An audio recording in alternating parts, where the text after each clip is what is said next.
In today's video, I'm going to speak about the two different types of work experience you'll need to stand out as a graduate. Now, before I go into those details, you need to think about what employers are looking for in students. And these are a few of the different areas they'll be looking at. The first one you see here, good theoretical knowledge, you will get that from just attending university. But there are other areas you need to think about which come from being away from university, and that's getting work experience. And a problem I see with a lot of students is they don't get experience, they just wait for the placement the university gives them. That isn't enough. You need to be smart, and you need to think about these two different types of experience if you really want to stand out and become employable. The first type of experience which I suggest is supervised experience. This is the most common way which people do it, and you can look at it as being on a bike with stabilizers. And this is great for graduates. You finish, you've got experience which is supervised, where you had an opportunity to watch, learn, listen, take notes. And this is really the way that most students do it. It's not wrong because there's no pressure in a supervised environment. If you don't know what you're doing, you can ask questions because you're surrounded by expertise. But it is flawed in isolation because you get no experience of leadership, of making decisions under pressure.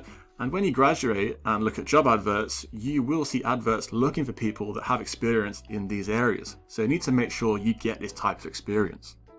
This leads me on to the second type of experience, which is independent or unsupervised experience.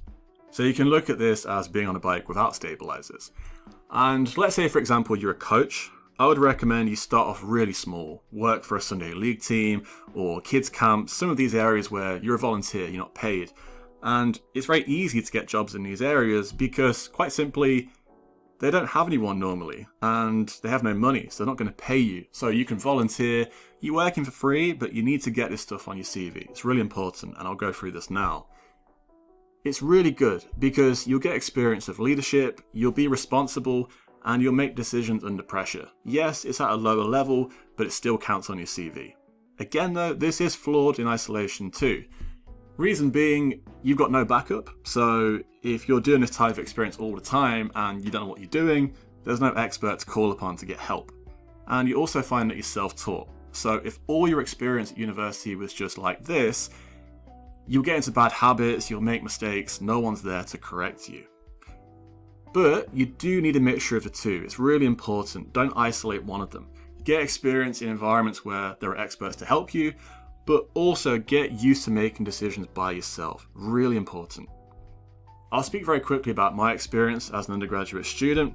When I was at Hull, I got loads of experience which was unsupervised. So I went to different amateur teams, Sunday league level with kids, and it was great because I was in charge. I was the only fitness coach. I had to make all the decisions under pressure. But that was not enough. So I went to Coventry City and I got experience in a football academy where I was supervised by practitioners, and I had the opportunity to stand back, watch and learn. Okay, so my advice to sum this video up: start off really early when it comes to getting experience. Don't wait until the end of your degree to get experience. Secondly, start off small. You might look at a Sunday league football team and think, well, how does that relate to a Premier League team I want to work for? You have to start off somewhere and get that experience.